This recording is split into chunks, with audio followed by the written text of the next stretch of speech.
Alright, how you doing everyone? This is Unchrasmatic and I'm going to review the Imperial 6-inch Godzilla figure, and this was the very first Godzilla figure I ever bought. It was released, I don't know if you can see it here on the foot, it was released in 1985, oops, out of focus.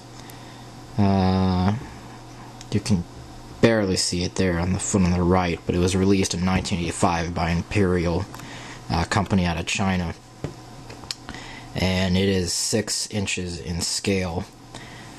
And this figure and the larger 12-inch one, which I'll also review, were the only Godzilla figures available in the US, or the only licensed figures, I should say, available in the US for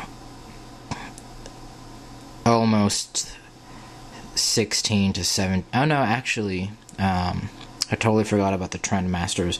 But in any case, these were the only figures available, the only licensed Godzilla figures available in the US for over 12 years. Of course, before Imperial, Mattel had some licensed figures in the 70s, but if you were a fan of Godzilla in the 80s, those figures would have been hard to find at the store. But these, you could have just gone to Toys R Us, KB Toys, and picked them right off the shelf. And this particular figure I actually got, excuse me, about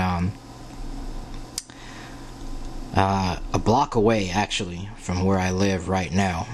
That store is long gone, however, but they did sell this, and I immediately jumped at the opportunity to buy it. I always had wanted a Godzilla figure, and oops, there he goes. And I was at the age of 5 or so when I saw this, and I had to pick him up immediately. You know, overall, his movement, the arms move, the legs, and of course the tail, nothing too special there. The head has no articulation. The scales, it's a very rough type of rubber. You can tell that this is a mass-produced figure. It's in that shade of typical green that Godzilla has been labeled to be in, which is a little bit irritating, but that's how it goes. Of course, the Imperial Godzilla figures are most characteristic by this red lip detail around here. That's always the most telling aspect of the figure from afar. There have been some knockoffs of these figures. I can't remember what the name of the company was, but I remember as a kid I would always be a little bit annoyed when they would say, well, why don't you just get this, when I'd ask the store clerk for a Godzilla figure, and I'd say, that's not Godzilla. And if you know the figure that I'm talking about, it's almost this type of quality of plastic, but the color is a little bit reddish, and the telltale sign was that there were no fins on that figure.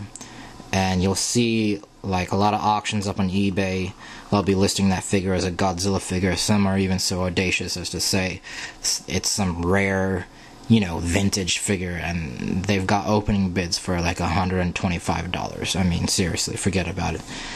This is the real deal. You know, ironically, it is a Chinese company, I think, or maybe it's just made in China, but that's besides the point. It's not bad. You know, obviously by Bandai standards and other makers, it's quite poor, but in terms of seeing this as a child, and wanting an action figure of this monster, this character, this figure was an absolute must. So he has remained in my collection from the very first Godzilla figure I ever bought to the latest, and you know, there's a case full of them there, but we'll get to them at another time. relative scale compared to other figures, well, you know, this it's a little bit shorter than 6 inches, but I would say here's a Jet Jaguar 6-inch. Let me see if I can get anything else that's nearby.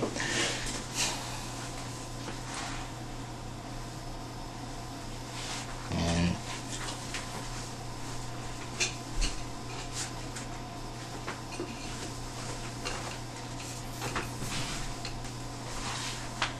I apologize about that, and here we go with a different 6-inch Mecha King Ghidorah. It's a little bit more equal in height. Move this out of the way. And so you see, it does, it depends on what figure you put them to scale with. Let's put that aside. 8-inch scale Bandai's. You have the theater version of the Final Wars of Godzilla. It's substantially shorter. And compared to a 6-inch Godzilla from Bandai, just pick up one here. And I apologize again. I think I should have these figures ready beforehand. Here is the excellent Godzilla 1984 mold from the Bandai Memorial box, and they are more or less exactly in height. This figure being released in 1984, and this figure being of the 1984 suit. So, get Jet Jaguar out of the way.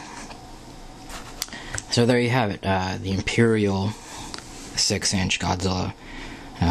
Great figure in the sense that, you know, it was the first figure in the 80s to be released in the United States, and it will always be in my collection so long as I have a collection, for nostalgic reasons, and also because it is a fairly eye-catching figure on its own right. Alright, Imperial 6-inch Godzilla.